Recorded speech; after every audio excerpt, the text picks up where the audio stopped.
Les invitamos a escuchar el Catecismo de la Iglesia Católica, dirigido por Monseñor José Ignacio Munilla.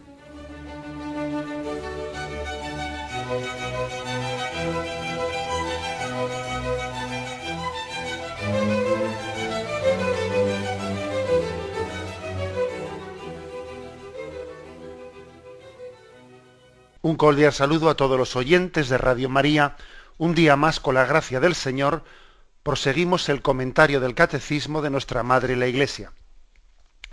Continuamos en esa explicación de la primera parte, de las primeras afirmaciones del credo. En concreto, estamos hablando de la creación. Crea un Dios Padre Todopoderoso, creador de cielo y tierra. Esa parte del creador, esa parte del catecismo referente a la creación, habla de la catequesis sobre la creación, habla de la creación como obra de la Trinidad, del mundo creado para gloria de Dios, del misterio de la creación y finalmente de la providencia divina, dentro de la cual hoy abordamos el último de los apartados, que tiene como título La providencia y el escándalo del mal. Cómo compaginar nuestra fe en la providencia, el hecho de que Dios crea el mundo y cuida de él y lo dirige hacia su plan de salvación. Cómo compaginar eso con el mal, con la existencia del mal que nos hace sufrir y nos escandaliza a veces. Es a partir del punto 309. Dice así: si Dios Padre Todopoderoso, creador del mundo ordenado y bueno, tiene cuidado de todas sus criaturas, ¿por qué existe el mal? A esta pregunta tan apremiante como inevitable, tan dolorosa como misteriosa, no se puede dar una respuesta simple. El conjunto de la fe cristiana constituye la respuesta a esta pregunta. La bondad de la creación, el drama del pecado, el amor paciente de Dios que sale al encuentro del hombre con sus alianzas, con la encarnación redentora de su Hijo, con el don del Espíritu, con la congregación de la Iglesia, con la fuerza de los sacramentos, con la llamada a una vida bienaventurada que las criaturas son invitadas a aceptar libremente, pero a lo cual también libremente, por un misterio terrible, puede negarse o rechazar. No hay un rasgo del mensaje cristiano que no sea en parte una respuesta a la cuestión del mal. Bueno, como veis, lo que afirma el punto 309 como primer paso de reflexión de cómo entendemos el escándalo del mal es que es un misterio, es una cuestión dolorosa y misteriosa a la que no podemos pretender darle una respuesta simple o simplista. Es decir, que no vayamos buscando, pues, como a veces puede ocurrir, que alguien se acerca a la Sagrada Escritura, pues pretendiendo buscar en ella una especie de recetario de respuestas. Por supuesto que la Sagrada Escritura tenemos las respuestas a la pregunta del hombre, ¿no? Pero fijaros bien, entendiendo tal cosa, no en el sentido curioso, ¿no?, o en el sentido simplista de la palabra. Hago una pregunta y en el versículo tal tengo una respuesta. Hago otra pregunta y en el libro tal, versículo tal, tengo otra respuesta. No, es decir, la Sagrada Escritura claro que da respuesta al interrogante del hombre, pero no en el sentido de saciar curiosidades, o no en el sentido de eliminar un misterio, sino de ayudarnos la Sagrada Escritura a introducirnos en el misterio de Dios.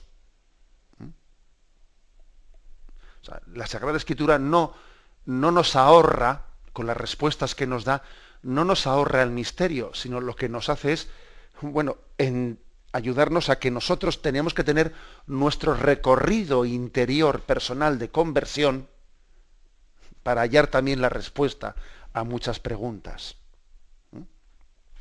Porque de lo contrario sería como si la Sagrada Escritura a mí me diese una serie de respuestas que es como quien ve los toros desde fuera de la barrera, ¿no? Como quien ve una película y en esa película que está aconteciendo fuera de ti, te dan las respuestas. No, no, la Sagrada Escritura a ti te introduce dentro, te ayuda a vivir dentro del drama, no desde fuera, como si a mí no me afectase.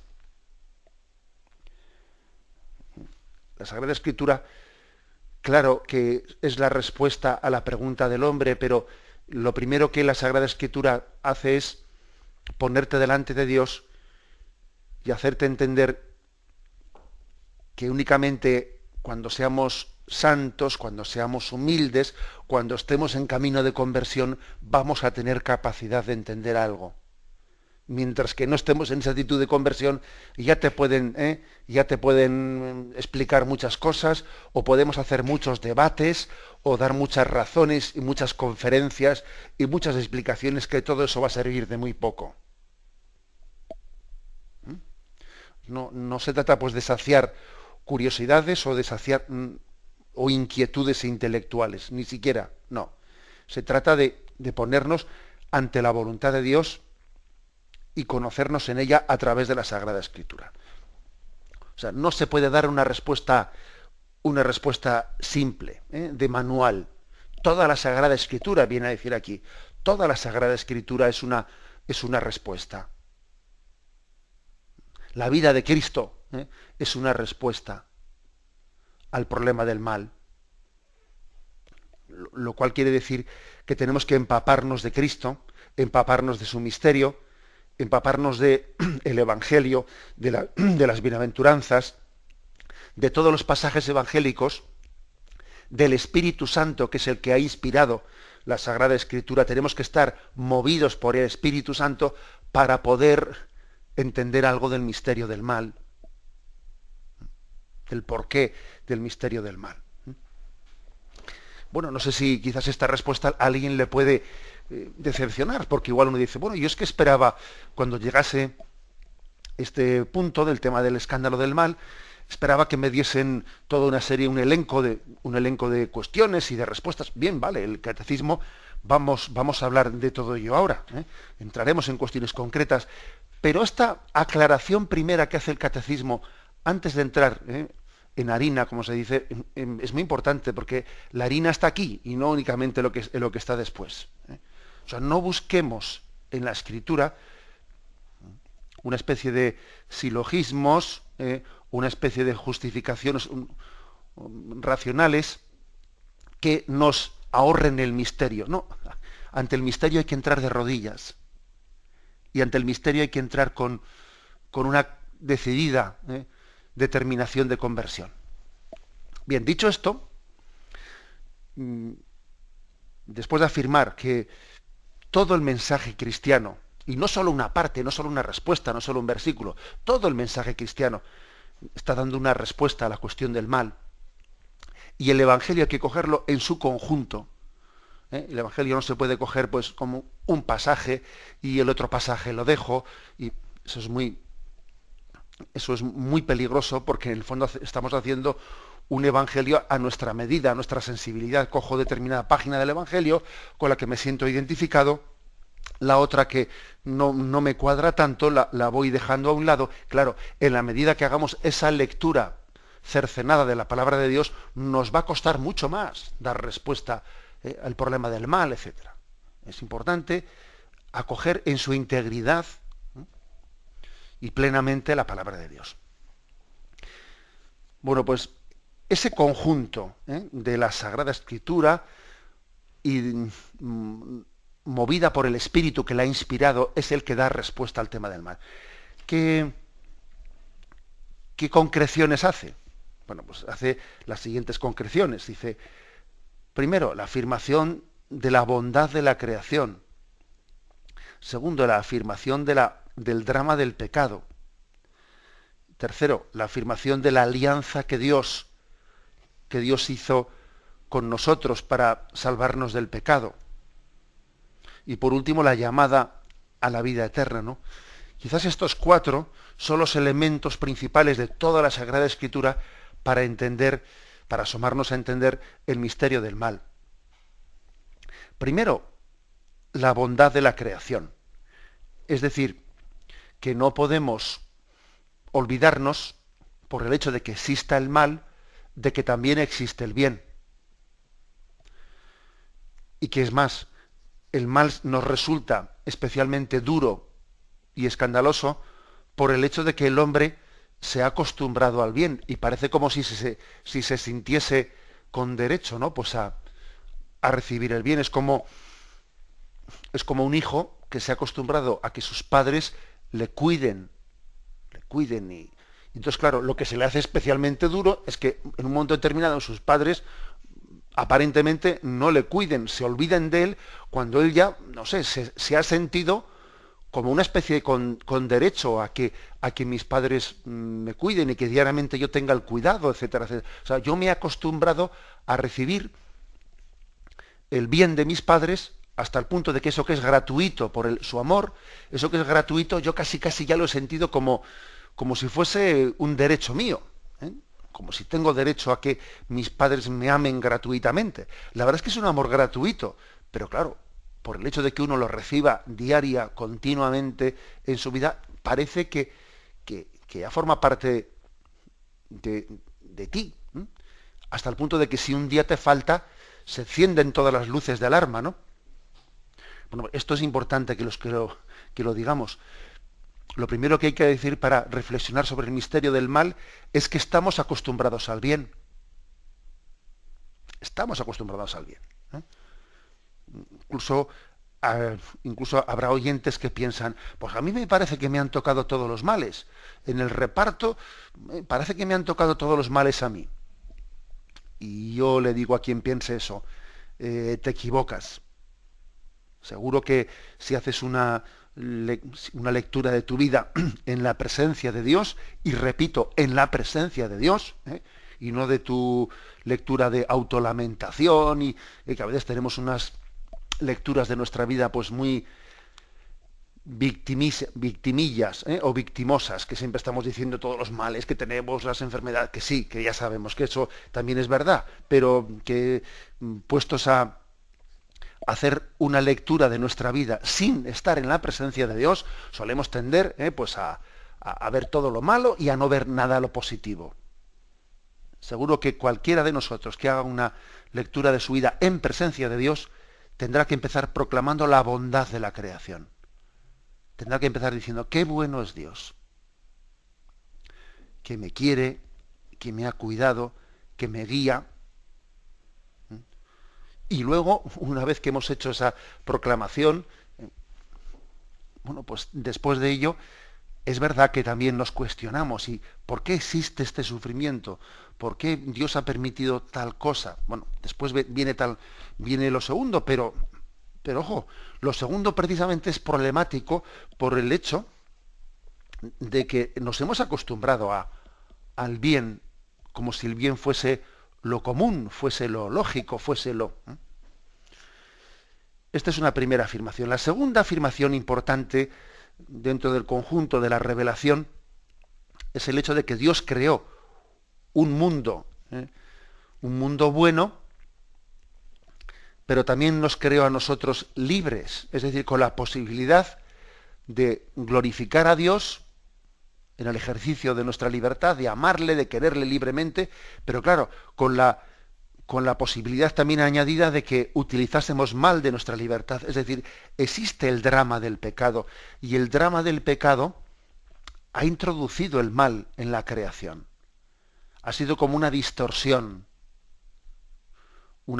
que no ha destruido, pero sí ha herido el plan de la creación. No lo ha destruido totalmente. En eso también digamos que la espiritualidad católica se ha caracterizado por ser pues muy equilibrada, porque frente a algunas concepciones en las que se viene a decir que se viene a describir el pecado del hombre como una especie de destrucción total del plan de Dios, No, nosotros no hemos afirmado nunca tales cosas. Es verdad que el pecado hiere, afecta, deja tocado al hombre, tocada la creación, pero no le ha hecho perder esa característica de y vio Dios que era bueno, y vio Dios que era bueno. en el mundo sigue habiendo muchísimo más de bueno que de malo, a pesar del drama del pecado. Y ojo, que el drama del pecado es una cosa muy seria, es un misterio que a veces, bueno, pues nos puede llegar a impresionar hasta dónde puede llegar el pecado, la maldad y las consecuencias de la maldad,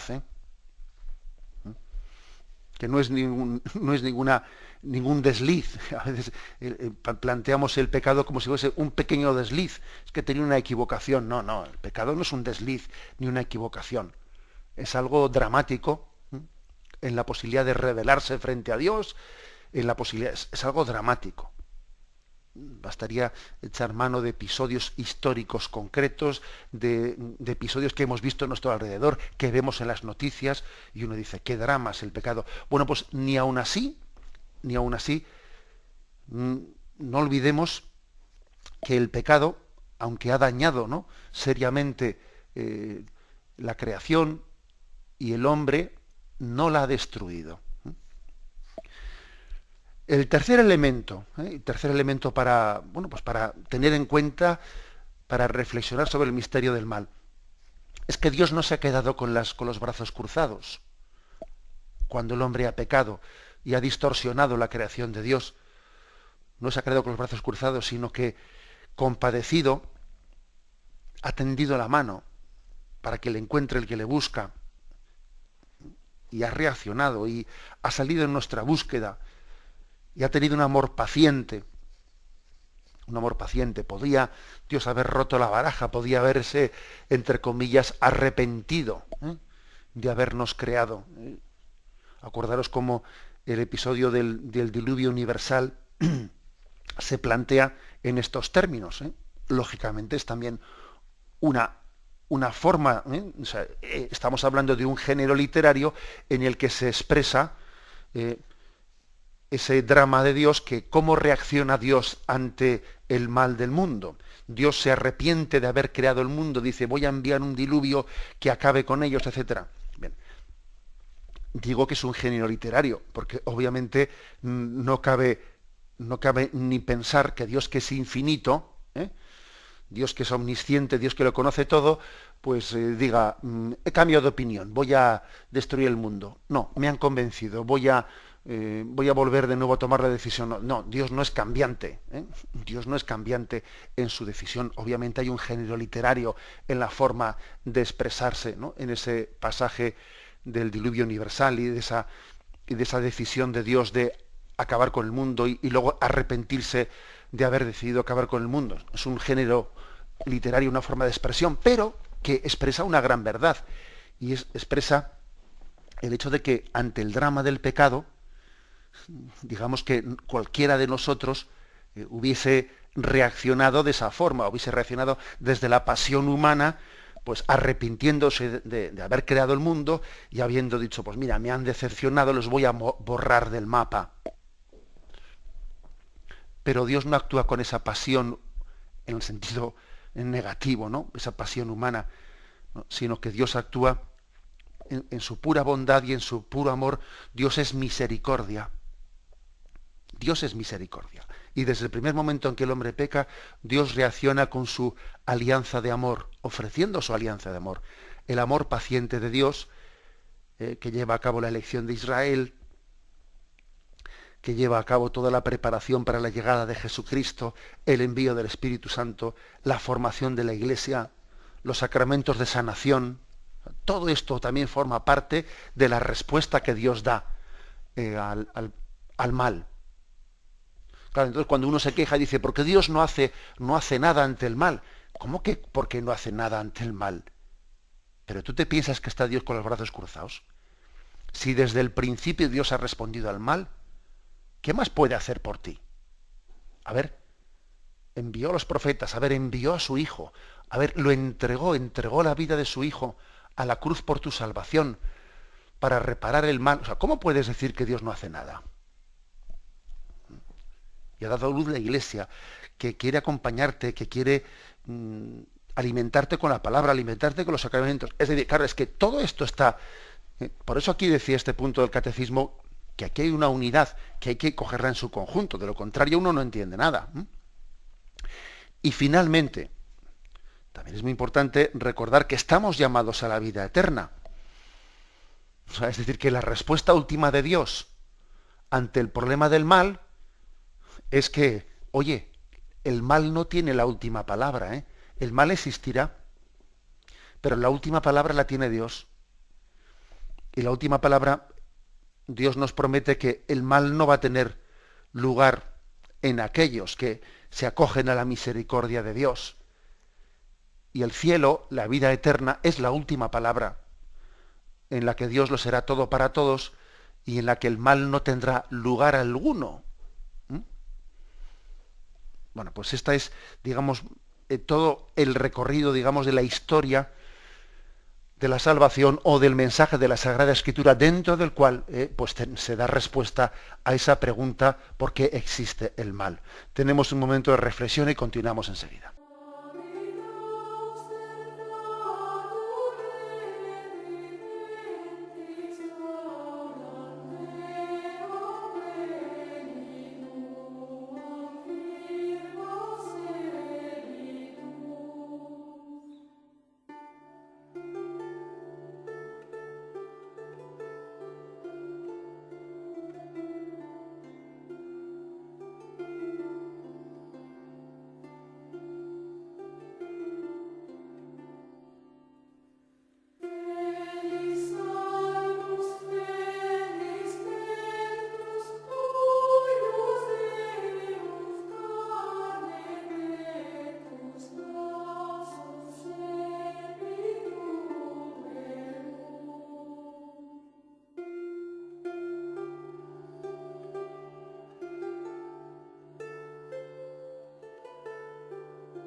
Escuchan el programa Catecismo de la Iglesia Católica con Monseñor José Ignacio Munilla.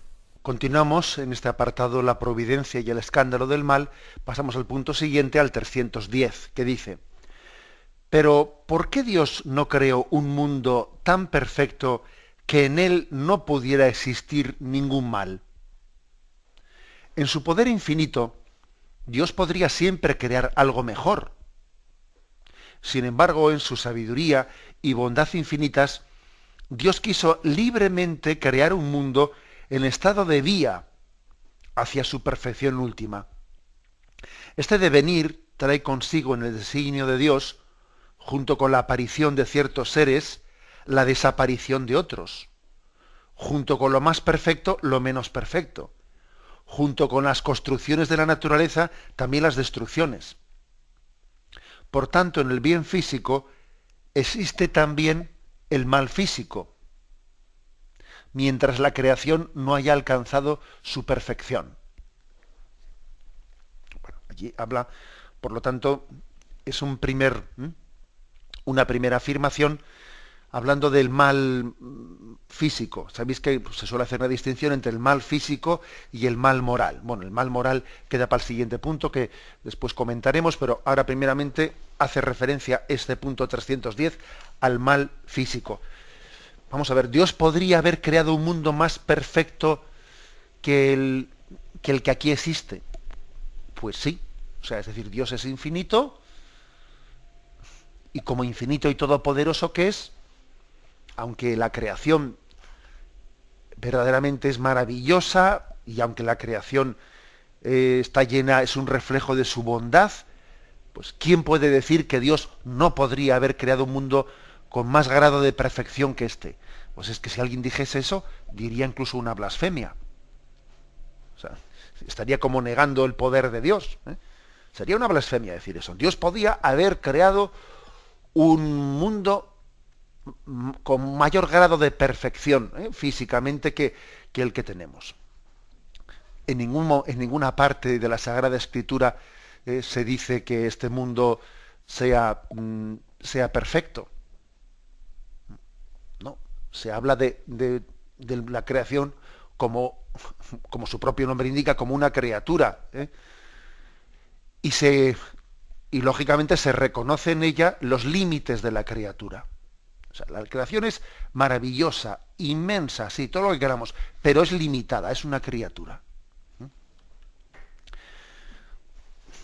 Entonces la pregunta es, bueno, por qué Dios no ha creado las cosas? Y la respuesta es, ¿y por qué hacemos preguntas que de alguna manera se nos escapan? Es decir, ¿por qué no partimos de la realidad? Y no del... ¿Y por qué? ¿Y por qué? Es decir, ¿por qué no partimos de la realidad? Es decir, la perfección, la infinitud queda para el cielo. El cielo sí será infinito y perfecto. ¿Por qué? Porque el cielo es Dios mismo. El cielo no es una especie de segunda creación en el sentido de que la primera fue imperfecta y la segunda creación será perfecta. ¿No? Es que el cielo es Dios mismo. El cielo es Dios mismo. Nosotros a veces nos hemos imaginado el cielo como una especie de lugar, un sitio, una habitación. Bueno, vamos a ver. El cielo es Dios mismo. Es su amor, es su bondad. Entonces, disfrutar del cielo no es disfrutar, como a veces nosotros, no sé, se imagina, ¿no? en algún tipo de revistas, etcétera, pues como incluso también puede ser católicas, pero también a veces de algunas sectas, pues bueno, pues un jardín en el que hay unas plantas de las que sale todo tipo de frutos y allí pues puedes alimentarte. Bueno, todo eso son imágenes, son imágenes. La esencia del cielo es Dios mismo, contemplarle a Él, estar con Él. Por eso el cielo sí es perfecto, porque el cielo es Dios mismo, pero toda creación es limitada. Luego no le pidamos a esta tierra, a esta vida, lo que solamente le podemos esperar de la próxima, de la siguiente, que es Dios mismo, su perfección, su bondad infinita. Aquí infinito no hay nada más que Dios. Bueno, pues entonces el catecismo nos recuerda que Dios creó este mundo real, limitado, en estado de vía. Estado de vía es que no lo creó concluido, lo creó para que se perfeccionase, para que mejorase, para que tuviese un increscendo, un ir desarrollándose, ¿no? Y así la creación ha ido desarrollándose. ¿Qué ocurre? Pues que en ese desarrollo de la creación hay limitaciones, ¿no? Y entonces, pues para que la naturaleza se desarrolle, hay también en ella una especie de nacer, crecer, morir, o sea, todo un desarrollo que conlleva también su drama. El drama, pues de que los terremotos, las placas tectónicas empujan unas a otras y hace que se eleven las montañas. Gracias a que las montañas se elevan, pues en ellas se forma ese ciclo de que pues la nieve descansa, de ella se derrite, bajan las aguas. O sea, tenemos toda una explicación, todo un misterio de equilibrio de la naturaleza, pero que ese equilibrio de la naturaleza tiene también unas leyes físicas, que existe un morir para vivir. Es así, Si el grano de trigo no cae en tierra y muere, no da fruto. Eso que Jesús utiliza como una imagen en los evangelios es también una ley de la naturaleza, que Jesús coge como ejemplo para la ley moral o espiritual de la vida. Pero fijaros que Jesús ha echado mano de una imagen de la naturaleza. Si el grano de trigo no cae en tierra y muere, no da fruto. En la naturaleza existen estos ciclos. Y entre comillas, hay males que están sustentados, no, perdón, mejor dicho, hay bienes que están sustentados en unos males. Males de naturaleza que son ciclos que son caducos, sobre los cuales después la naturaleza se regenera y va creciendo. Por lo tanto, afirmación del catecismo. Este mundo es maravilloso, pero es limitado, es una criatura. Que nadie pretenda buscar en él la perfección absoluta que solamente podemos encontrar en Dios. Aunque es verdad que es un reflejo de la maravilla de Dios, pero es un reflejo limitado. Y entendamos que Dios lo ha creado en estado de vía, es decir, increscendo, que de manera que sea como la antesala en el que, transformando el mundo, buscando, intentando crear la perfección en este mundo, nos estamos preparando para la perfección plena, que es la de la visión beatífica en el cielo. Cuando el hombre lucha contra las limitaciones de esta vida, cuando intenta pues buscar un mundo más perfecto, cuando intenta transformar la naturaleza, cuando intenta mejorar, entre comillas, ¿no?, en esta vida, se está preparando para el cielo. Dios ha querido que el hombre no esté con los brazos cruzados, no esté parado, sino que sea copartícipe de ese crecimiento del mundo hacia la perfección. Una perfección que no alcanzará por sí mismo, sino que solamente Dios nos podrá otorgar en la vida eterna. Pero quiere otorgárnosla como culminación de un proceso de crecimiento, de desarrollo, de perfección, en el que el hombre no se queda como mero espectador, sino que se lanza en la arena para luchar por la perfección en esta vida. Bien, esta es la respuesta que da el catecismo a la existencia del mal físico, porque es cierto que existe, ¿no?, un mal físico en esta vida, en este universo, fruto de la limitación. Eso que aprendíamos desde pequeños en el colegio, ¿no? Es propio de todo lo creado nacer, crecer y morir, porque es limitado. Nacer, crecer y morir. Tenemos un momento de reflexión y continuamos enseguida.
Pasamos al punto 311 dentro de este apartado, la providencia y el escándalo del mal. Dice el punto 311.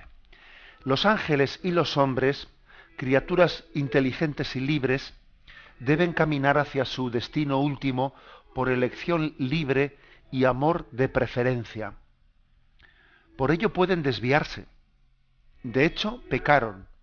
Y fue así como el mal moral entró en el mundo, incomparablemente más grave que el mal físico. Dios no es de ninguna manera, ni directa ni indirectamente, la causa del mal moral.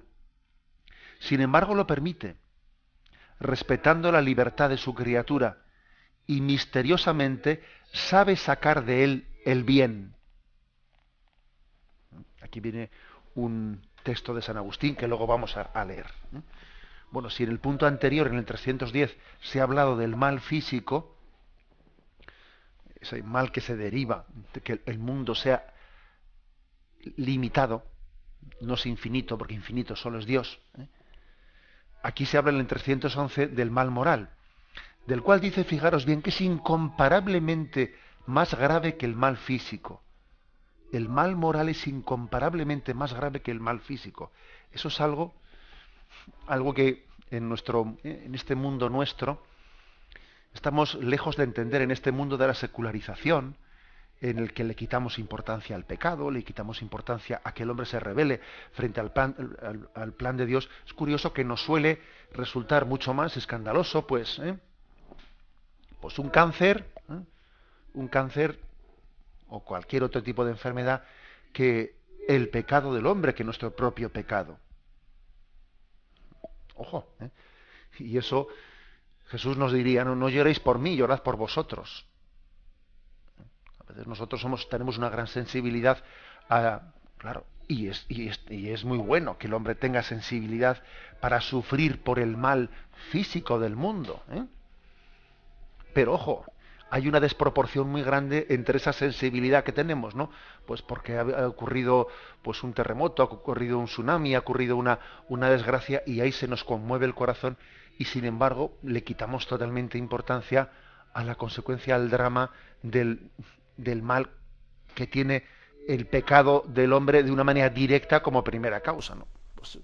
Pues fíjate lo que es tantos pecados de desesperación, de desamor, de rencores, de odios, que dice aquí el catecismo que son incomparablemente más graves y traen muchísimo más, mucha más infelicidad que los males físicos. Esto, por cierto, a veces los misioneros nos lo suelen hacer entender claramente cuando dicen, ojo, tú no te pienses que tú vas a África y no te pienses que vas a ver un continente que en su pobreza es triste, que la gente está amargada. No hagas una imagen de la pobreza o por ejemplo tú vas a un sitio en el que la gente ha padecido grandes males, etcétera, y uno se piensa que va a encontrar allí pues una especie de velatorio, que la gente está pues todo el mundo destrozado, y se lleva la gran sorpresa de que uno va a lugares, especialmente digo en África, ¿no?, el continente más pobre, en el que están tremendamente azotados, ¿no?, por muchos males, y ve unos rostros de alegría y de felicidad que se queda sorprendido. Dice, pero bueno, si aquí la gente es más feliz que en Europa, que en Estados Unidos. Son los misioneros, nos lo repiten mucho, no te creas, o sea, ojo, no hagamos una imagen de África desdibujando, no borrando lo más precioso que tiene, que es su esperanza, la esperanza en Dios. Esto es una prueba más de lo que dice aquí el catecismo, de que es infinitamente más grave el mal moral que el mal físico. Lo cual no negamos, que el mal físico también exista y sea a veces duro y terrible y nos pueda llegar a poner al límite en nuestra prueba en la vida. Pero es importante esto, que es mucho más grave el mal moral, incomparablemente más grande, dice. Sin embargo, se nos recuerda que no se le puede achacar a Dios en absoluto la causa de ese mal moral, que la causa de ese mal moral es ni más ni menos que nuestro propio pecado. Dios, en lo único que no está en el origen en esta vida, es del pecado. A Dios le podemos encontrar presente en todo cuanto acontece en esta vida, pero desde luego en el pecado no. Es en lo único en lo que Dios no ha tenido parte ninguna. Ni directa ni indirectamente, dice. Porque Dios es santo, y Dios no puede tener parte en nuestro mal moral. Pero claro, Dios nos ha creado libres, y al crearnos libres, eso conlleva la posibilidad del pecado. Conlleva esa posibilidad. Recuerdo haber en este programa, en alguna respuesta de alguna pregunta de algún oyente, haber dicho la siguiente reflexión, que es una reflexión absolutamente personal, que quien quiera cogerla, pues que le sirva que la coja. Y es lo siguiente, el hecho de que Dios se haya decidido a crear el mundo, a crear al hombre libre en la creación, también uno puede sacar la siguiente, ¿no? La siguiente conclusión, y es que si Dios, sabiendo como Él sabe, ¿no?, qué utilización va a tener el género humano de su libertad, si Dios ha decidido crearnos libres, pues también uno puede entender que es que Dios, en su omnisciencia, en su conocer todo, pasado, presente y futuro, Dios sabía que iban a venir más bienes, se iban a derivar más bienes que males de la creación del hombre y de los ángeles como seres libres. También se iban a derivar males, pero claro, si yo por intentar evitar los males del pecado dejo de crear al hombre libre, y así no peca, ya, pero no peca, pero tampoco es santo. Tampoco es santo, tampoco puede dar gloria a Dios. Si Dios no hubiese creado al hombre, perdón, si Dios no hubiese creado al hombre libre, desde luego no hubiese existido Hitler, pero tampoco hubiese existido la Madre Teresa de Calcuta. Y fijaros bien, quiere decir que, aunque la herida que un Hitler no ha podido dejar en la historia de la humanidad es una huella terrible, sin embargo, yo estoy convencido de que la huella de la Madre Teresa de Calcuta y de todos aquellos que siguiendo su carisma han amado al pobre es una huella superior. Esta es una reflexión que viene como a concluir, se derivan más bienes que males del hecho de que Dios haya creado al hombre y a los ángeles libres. Y la cita de San Agustín, esta última, todavía, digamos, completa esta reflexión última, la remata, digamos, dice, porque el Dios Todopoderoso, por ser soberanamente bueno, no permitiría jamás que en sus obras existiera algún mal, si Él no fuera suficientemente poderoso y bueno para hacer surgir un bien del mismo mal. Es decir, mira, si Dios ha permitido el pecado del hombre, que jamás podemos decir que lo ha querido, ni que haya sido causa ni directa ni indirecta, pero si Dios lo ha permitido, es porque Él tiene el poder de hacer de que nuestros pecados terminen siendo, si somos humildes, camino o instrumento de salvación. El pecado puede llegar a ser la ocasión en la que el hombre se abra a la gracia de Dios y en su conversión comience una vida nueva. Hasta ahí llega el poder de Dios. Hasta servirse del pecado, como ocurrió en el caso de Jesucristo, que el pecado que se cometió contra Jesucristo fue un instrumento del que Dios se sirvió para la salvación del mundo. Un caso más fuerte no podemos tenerlo que ese caso concreto. El mayor pecado que se ha podido cometer en la humanidad ha sido la injusticia que se cometió contra el justo, que es Jesucristo. Pecado mayor que ese no se pudo cometer. Bueno, pues Dios hizo de ese pecado instrumento de salvación. Eso apliquémoslo a cada cosa de nuestra vida. Si Dios ha permitido que yo meta la pata, si Dios ha permitido que haya episodios en mi vida de los que a mí me duele tremendamente cómo he metido la pata, como esto, como lo otro, mira, en vez de lamentarte, abrázalo, abraza y descubre en ello una llamada de Dios a la santidad. Tal es el poder de Dios, ¿no?, que es capaz de hacer hasta del propio pecado del hombre, del mío, del vecino, del otro lado, es capaz de hacer, ¿no?, pues, instrumento hacia la santificación. Lo dejamos aquí, continuaremos si Dios quiere, porque nos faltan 3 puntos más para terminar el apartado de la providencia y el escándalo del mal. Pero hoy hemos querido explicar del 309 al 311. Podéis llamar ahora para formular vuestras preguntas al teléfono 917-107-700. 917-107-700.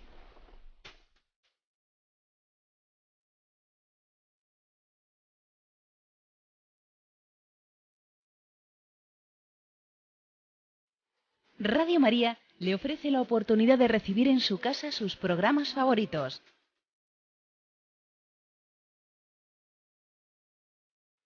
Ahora lo puede hacer a través de nuestra página web www.radiomaria.es o bien llamándonos al 902 500 518. 902 500 518. Pídanos el programa que más le interesa en cualquiera de sus emisiones, especificando el día y la hora que lo ha escuchado. Solo nos tiene que decir si lo quiere en CD de audio o CD o DVD en MP3.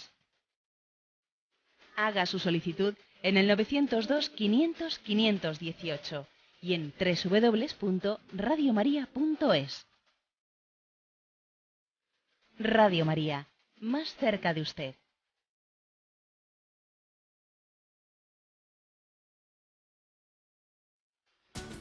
Escuchan el programa Catecismo de la Iglesia Católica con Monseñor José Ignacio Munilla. Sí, buenos días. ¿Con quién le hablamos? Buenos días. Adelante, le escuchamos. Con María. Adelante, María. Mire que digo, es que yo estoy bastante, bajo a la iglesia los domingos con un trabajo muy grande, porque vivo en un cuarto piso y estoy impedida de las piernas y no estoy a andar. Y tengo mucha devoción a hacer una hora de adoración al Santísimo. Y de hecho la hago en casa, pero me dicen que en casa que no está el Santísimo, que no vale.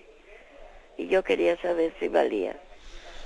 Mire, esa expresión de que si vale estando en casa, no vale estando en casa, pues no deja de ser una expresión un tanto, ¿cómo le diría yo?, infantil, ¿eh? O sea, que quien le hace ese tipo de consideración, yo pienso que, no sé, es un planteamiento un tanto infantil, ¿eh? Quiere decir que cómo podemos decir esto, si lo haces en tu casa vale o no vale. Vamos a ver, estamos en la presencia de Dios, ¿eh? Y únicamente Dios sabe, ¿eh? Dios sabe cada rato de oración que hacemos, el grado de efecto y el grado de bien que hace en nuestra alma, ¿eh? Claro que el hecho de que uno pues pueda estar físicamente presente pues en la iglesia, la presencia del Señor, por supuesto que esa presencia física, pues claro que ayuda, ayuda, ¿no? Ayuda, pero no podemos darle un grado de criterio absoluto, ¿eh? Porque es que Dios se hace presente donde Él en su soberanía quiere hacerse presente, y en la medida en que usted tiene una dificultad, que más quisiera usted de poder tener más facilidad de desplazarse y estar presente todos los días, ¿no?, pues delante del Señor en su parroquia, usted sería la primera que desearía tener tal facilidad, ¿no? O sea que, por lo tanto, hay que decir que el efecto que puede tener en nosotros pues una oración, cuando nosotros asumimos una dificultad, una incapacidad de podernos desplazar y digo, Señor, me gustaría estar contigo en la iglesia, pero ahora tengo que aceptar mi limitación. Y estoy aquí, pues, en mi cuarto, y en mi cuarto, pues mira, pues igual me sirvo de una imagen, aunque no tenga la presencia real de Cristo en la Eucaristía. En esa aceptación de las propias limitaciones hay un camino de santificación muy grande, ¿eh? Por eso creo que hay que quitarnos, ¿no?, ese tipo de reflexiones que yo me atreví a decir que son como un tanto infantiles, un tanto simplistas. Esto vale o no vale, pero bueno, pero ¿quiénes somos nosotros para evaluar las cosas sin caer en cuenta de que lo definitivo es la presencia de Dios en nuestra vida, ¿eh? Y no únicamente, pues, podríamos decir, los hechos o los actos externos, ¿eh? No son los actos externos los que le dan validez a la oración, ¿eh?, sino que es el acto de la presencia de Dios, ¿eh? Damos paso a un siguiente oyente. Buenos días. Hola, buenos días. Sí, adelante. Escuchamos. Monseñor, me llamo José de Mérida y le voy a poner un caso que otro que he tenido y quería usted que me ayudara. Una madre que pierde a un hijo en un accidente de tráfico, enfermedad incurable. Sea o no creyente, ante estos casos mi postura es empática y en silencio. Pero esta mujer no es María. ¿Cómo puede aceptar esta situación? Es voluntad de Dios. Para ella no es suficiente la resignación y menos la aceptación. ¿Me podría ayudar un Señor para que yo pueda transmitir a esta persona esperanza y tranquilidad? Sí. Muchas gracias. La verdad es que esa pregunta que hace el oyente es una pregunta pues verdaderamente concreta y práctica, que es la que se nos presenta en el día a día frente al problema del mal. Cuando al principio del programa he dicho que no podemos esperar una especie de respuestas de recetario que nos dispensen de ponernos delante de Dios y delante de la llamada que Dios nos hace a la conversión. Pues, por ejemplo, creo que esa reflexión que he hecho se aplica a este caso. Es decir, esa madre, para poder dar una respuesta, ¿no?, a lo acontecido en su vida, porque para una madre quizás lo más duro que le puede ocurrir es ella enterrar a su hijo. Siempre una madre o un padre se ha imaginado que, bueno, que su hijo le entierre a él, no que él le entierre a su hijo, ¿no? Y entonces el que tenga que cambiar ese esquema, pues es algo que le hace temblar sus propios cimientos. Es muy frecuente tal drama cuando ocurre eso, ¿no?, cuando se cambia el orden de la partida de este mundo. Y entonces estoy convencido que la respuesta a ese drama implica la conversión de la persona, implica el que esa madre se ponga en presencia de Dios y entienda que esta vida es un misterio de caminar hacia una meta, y en ese misterio de caminar hacia una meta existe toda una tarea de purificación en nuestra vida, existe toda una llamada a la conversión dentro de ella. Entendiendo esto, ¿no?, adentrándonos en este misterio de conversión, posiblemente nos asomemos a entender las cosas desde Dios, porque estoy convencido que cuando estemos en Dios, cuando estemos en la otra vida, desde luego, ¿quién ha muerto primero? Si la madre o el hijo. Y si uno murió joven o ya marchó de esta vida cuando ya tenía a los años ya muy prolongados, será una cuestión verdaderamente menor.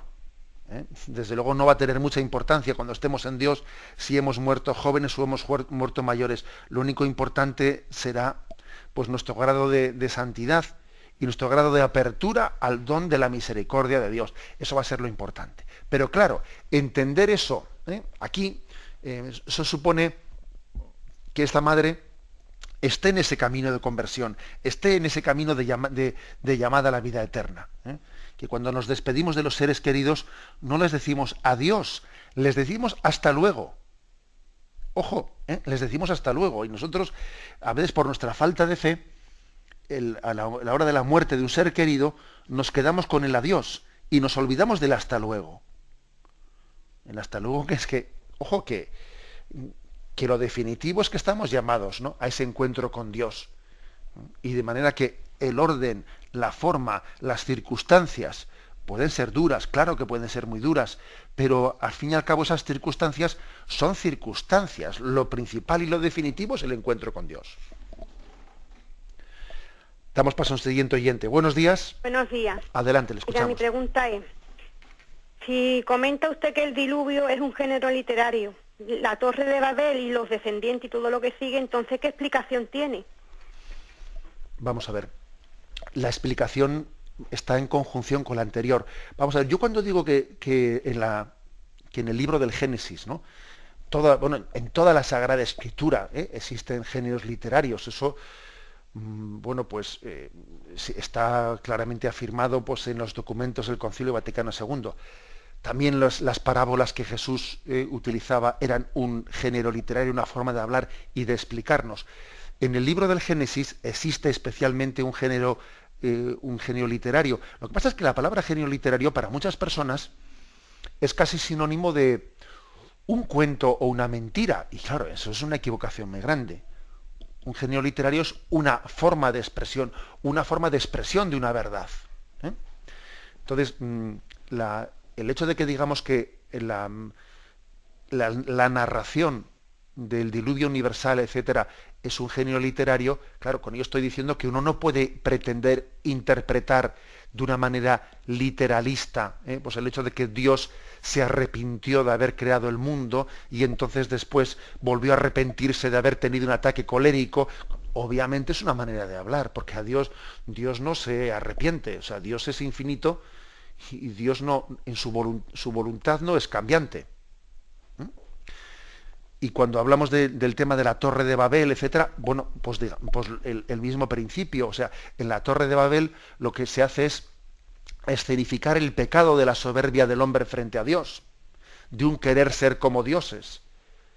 de un no querer aceptar humildemente pues la llamada de Dios y pretender erigirnos por encima del juicio último de Dios. Esa torre de Babel hay que interpretarla, o sea, entendamos que no es una especie de episodio en el que la esencia del episodio es cómo defenderse frente a las inundaciones.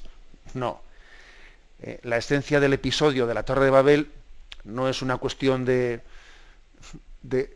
cómo afrontar pues los diluvios o las inundaciones, sino que detrás de ese género lo que se está expresando es la soberbia del hombre que no termina de aceptar los designios de Dios y pretende ponerse por encima de la voluntad de Dios. En el fondo es un querer ser como dioses y no aceptar su voluntad. Adelante, damos paso al siguiente oyente brevemente. No sé si me dará tiempo de consultar. Te quería consultar 3 cosas, consultaré solo una, a ver si... Vale. Que una persona que se dice que se confiesa directamente con Dios, ¿qué se le podía decir? Vale, de acuerdo. Si quiere usted, pues mañana... Sí, mañana puede igual hacer alguna pregunta más, ¿no? Vamos a ver, yo a la persona que dijese yo me confieso directamente con Dios, yo por lo menos he solido muchas veces decir lo siguiente: bueno, ¿y por qué no dices lo mismo del resto de los sacramentos? ¿Por qué no dices tú yo me bautizo directamente con Dios? O yo recibo la comunión yo mismo directamente con Dios. O sea, es decir, ¿por qué tienes claro que en otros sacramentos recurres a la mediación de la Iglesia? Y en este otro sacramento dices que aquí no, aquí me lo doy yo mismo. O sea, es decir, es una contradicción. Todo sacramento es recurrir a una mediación de la Iglesia, a una mediación sacramental. Y pretender que en un sacramento, por el hecho de que a mí me suponga más sacrificio de abrir mi corazón, decir, no, aquí no recurro a la mediación, yo mismo me arreglo con Dios. Es una especie de jugar con los sacramentos. Los sacramentos no son a la carta. Los sacramentos son 7 y son el don de Cristo a su Iglesia. La bendición de Dios Todopoderoso, Padre, Hijo y Espíritu Santo, descienda sobre vosotros. Alabado sea Jesucristo.